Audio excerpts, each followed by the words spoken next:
So I'm a counselor, and what I'm concerned about teenagers and generally young people spending time on social media and browsing internet is actually that the fact that children get legal allowance to actually start to become a part of social media groups like Facebook or Instagram is 13 years old. And exactly at that time and a little bit before, they're going through a whole lot of changes in their lives.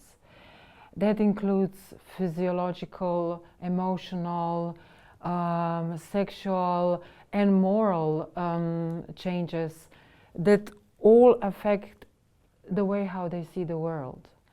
At that time, to be honest, their level of self-esteem is the lowest, and bullying at that time is at highest. At this particular time of teenage years, as well, what happens is that children are practically starting to stop looking up towards their parents, and they're looking more for peer relations. It suddenly becomes so important what their peers are thinking.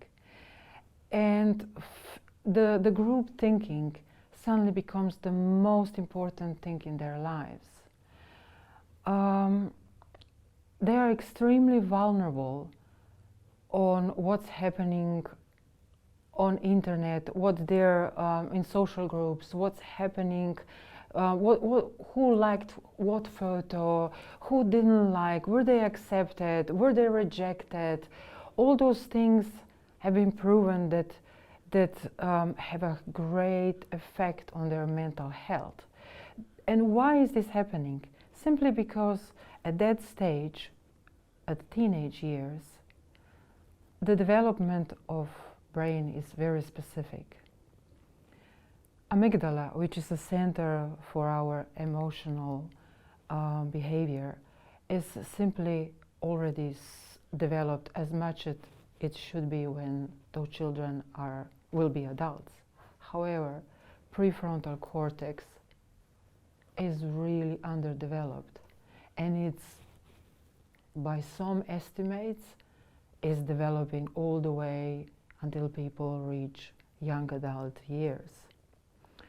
So what's happening then, what I'm concerned with, is that the brain is practically not able to do cognitive thinking as we adults would do.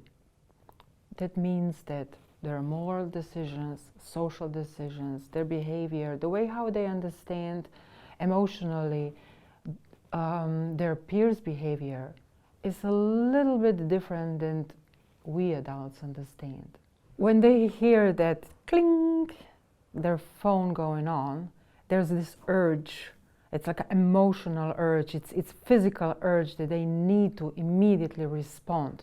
These days, majority of children, or actually teenagers, are literally hanging on their phones. That's their social life.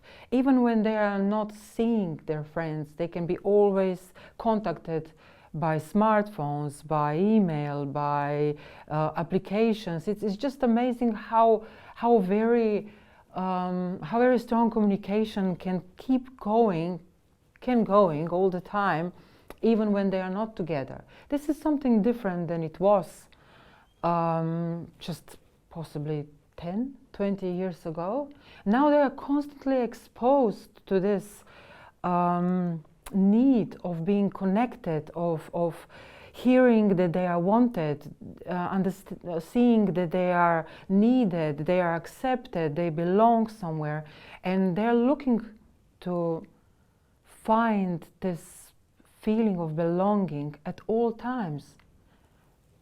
It used to be that when children were with parents at home, they were not with their friends at that moment.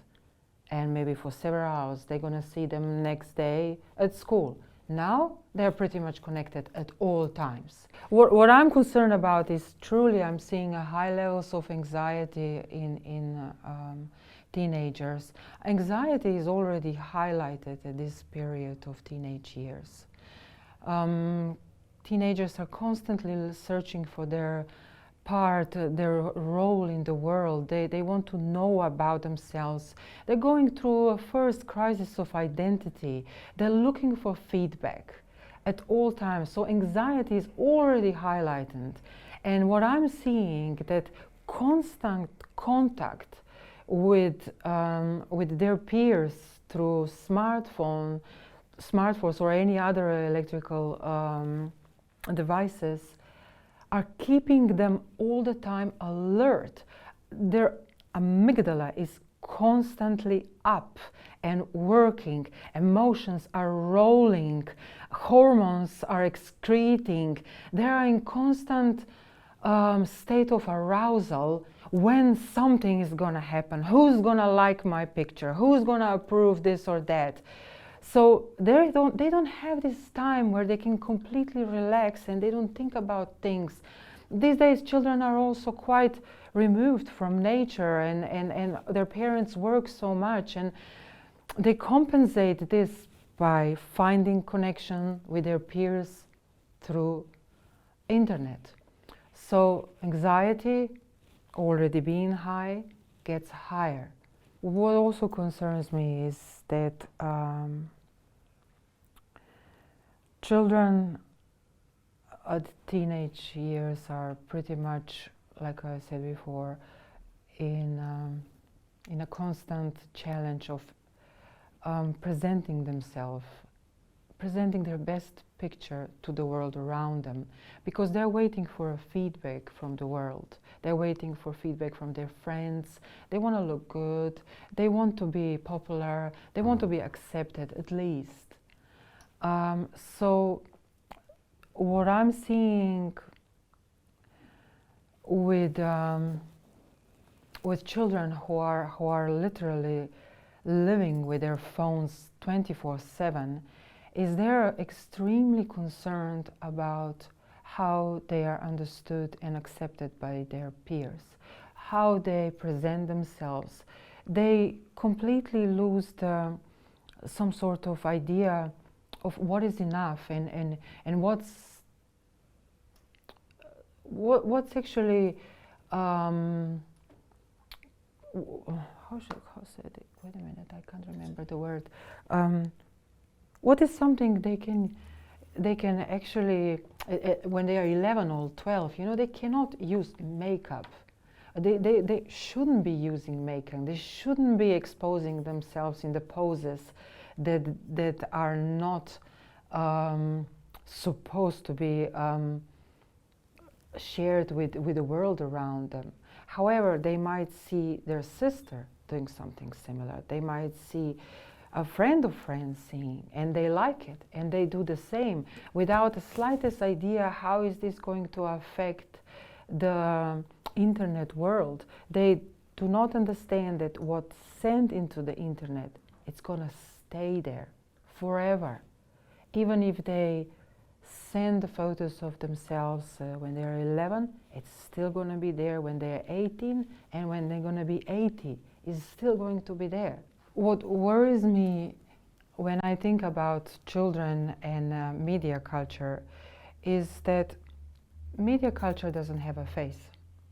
Specifically when we're texting and we're sending messages, we do not see the face of the person who is on the other side. We don't see the face of the person whose photos we're sending to our friends to laugh about. So it just takes away this one-to-one approach. It takes away opportunity for empathy and for perspective taking. Because already for children of the teenage age, is very typical that